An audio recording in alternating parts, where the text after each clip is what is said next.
Estamos de volta para o último bloco do programa de hoje, que discute o Estado Novo. O que nós aprendemos com aqueles tempos. O Sérgio tem uma boa história do Getúlio e que, no fundo, é a mesma que você contou antes do Juscelino, que chama seu adversário a questão de um olhar mais longe como estadistas. Aqui falamos sobre a Guerra Civil. Houve duas guerras civis muito sangrentas aqui. Em 23 houve a última entre, novamente, os Maragatos, os libertadores, de um lado, e os republicanos do Getúlio, Flores da Cunha, Oswaldo Aranha, de outro lado. Havia um ódio, os ódios eram familiares, você não podia nem cumprimentar. Ainda peguei resíduos desse ódio em umas pequenas cidades do interior, ódios mortais, né? Getúlio assume o governo do Estado, então chamado Presidência do Estado, e, para a surpresa dos seus correligionários, chama os inimigos, porque não eram adversários, eram inimigos de campo de batalha, inimigos de sangue. De sangue. E convoca-os para participar de um governo unitário, um governo conjugado, para tentar resolver a crise do Rio Grande do Sul, que era uma crise econômica nessa época. A professora podia nos explicar até melhor. Que coisa, né?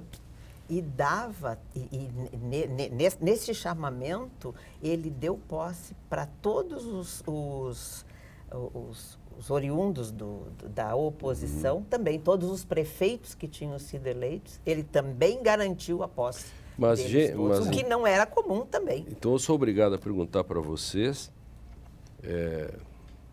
nestes tempos de novo impeachment, que é o segundo em 20 e tantos anos, e de governos flafluzados, grenalizados, Palmeiras e Santos, enfim, essas dicotomias, como quisermos, e poderiam dar uma olhada no passado para tentar fazerem governos de coalizão, governos de prospectivos, vocês não acham? O que eu acho interessante, se vamos olhar para Getúlio, ele era um homem que tinha uma paixão pela condução da política, né? Ele tinha uma paixão por bem conduzir esse poder. É verdade. E não aparece nada de uma paixão, por exemplo, de enriquecimento pessoal, né? Aliás, quando ele descobre que o seu guarda-costa, o Anjo Negro, ele estava mais rico do que ele, isso é o desespero para ele, né? Quer dizer, essa paixão pela coisa pública, isso é uma coisa extraordinária. Pela política. Pela política. Né? Quer dizer,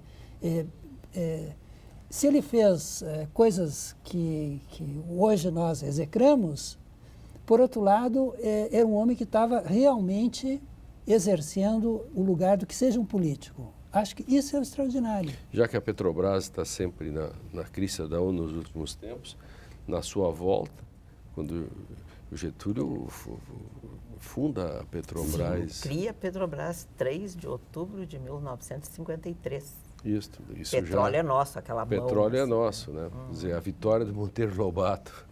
Aí ele vai a Minas, recebido por Juscelino, onde ele fica encantado por Juscelino para inaugurar lá a coisa do minério, né? Uhum. A indústria do minério. A Vale, que hoje é a Vale. A Vale.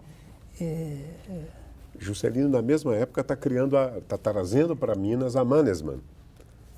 E já propondo um novo tipo, quer dizer, a percepção também, que é um grande estadista, né? Ele percebe que aquele modelo do Getúlio, que tinha funcionado espetacularmente naqueles 20 e tantos anos, esgotava-se, porque não havia mais capital no país para gerar uma ampliação. O nacional estava, não é que ele fosse abandonar, mas era preciso buscar capital externo. Abrir, né? São figuras impressionantes, né? Nesse sentido, a mútua admiração, né, que havia entre eles. Eu acho que estes dois, eu chamo, quando eu tenho que fazer personagens da história do Brasil, eu chamo tanto Getúlio quanto Juscelino, homens que pensaram o Brasil. Homens que pensaram no seu tempo e para além do seu tempo, porque se tu pensares no Brasil em 30, quando Getúlio assume, e o Brasil em 54, quando ele morre, quando ele sai da vida para entrar na história, quer dizer, eu não sou uma, por tradição política, Maragata, não sou uma getulista, mas eu, como historiadora, tenho que reconhecer o Getúlio como um estadista que pensou o Brasil. Isso não invalida nenhuma das coisas que tu poderia dizer, não, mas ele fez isso, ele perseguiu aquilo, perseguiu, foi um homem do seu tempo, com todas as mazelas e defeitos. Mas isto não invalida. Por falar em homem do seu tempo, né, nesses tempos de discussões democráticas, também aproveito para falar do tempo que está trancado. Eu fico sem o controle do tempo aqui. Quando eu estou falando com vocês, eu posso me perder no tempo da modernidade. Mas eu tenho certeza que deve ter ainda meio bloco. Mas quando nós hoje estamos... hoje eu quero dizer, nesses tempos de impeachment, de algum modo, sempre se data as discussões. E não há como não datar, digamos, este próprio programa Direito e Literatura, que acontece no meio de um processo de impeachment que tem tudo a ver com o nosso processo de apego ou desapego à democracia, ou o modo como nós estamos com as instituições com gordura para queimar, ou como a gente quer atravessar o caminho por vezes e não esperar, e isso pode sempre acarretar efeitos colaterais, né? Eu teria um termo de comparação. Getúlio entra num beco sem saída porque o modelo econômico vigente estava falido, né? Então, Getúlio não tem saída porque ele não tem mais como levar adiante a situação econômica do país. Quer dizer, em 54 ou... Em 54. 54. Né? Em 2015, nós entramos em algo parecido, quando quem tem a função política não consegue dar conta da questão econômica. Acho que quando se cria essa conjunção... Claudicante. Acho que, eu penso que isso é uma medida de que alguma coisa realmente não está bem, né?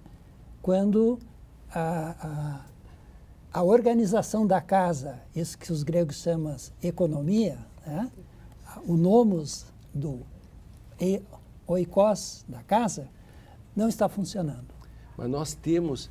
A minha pergunta é se nós conseguimos separar isso que tu estás dizendo da institucionalidade ou das instituições, porque se um processo econômico malfadado, tropeços econômicos, incompetências ou um rosário de coisas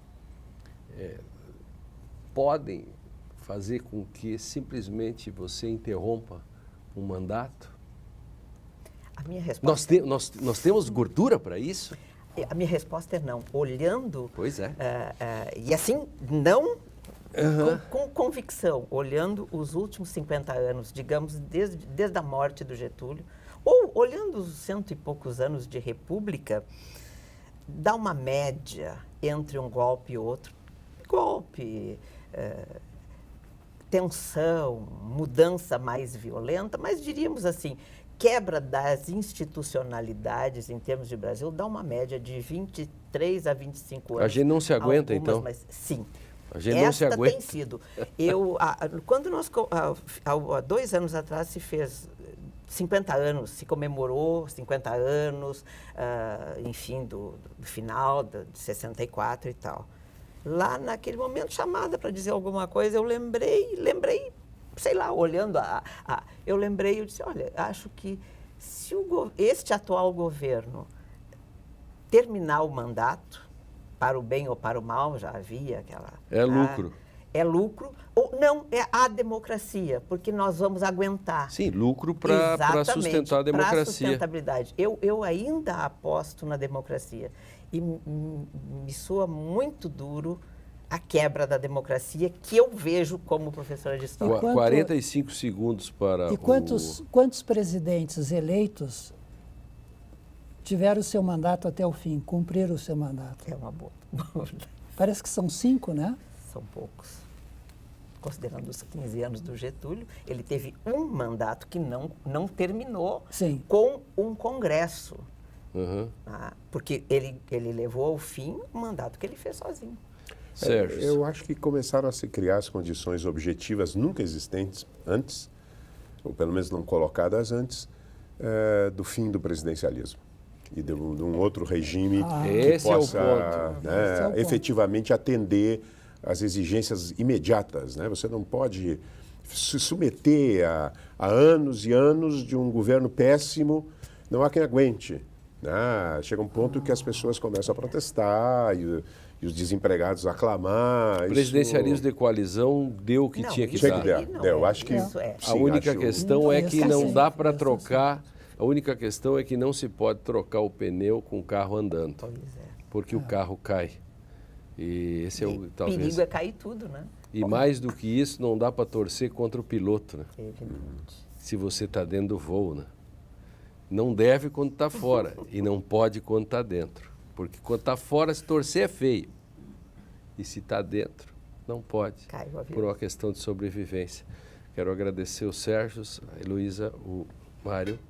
Direito e Literatura fica por aqui. Assista esse e outros programas no facebook.com/Direito e Literatura e no canal do YouTube, na TV Rádio Unicinos. Não esqueça de participar e fazer sugestões. Eu espero você no nosso próximo encontro. Até mais.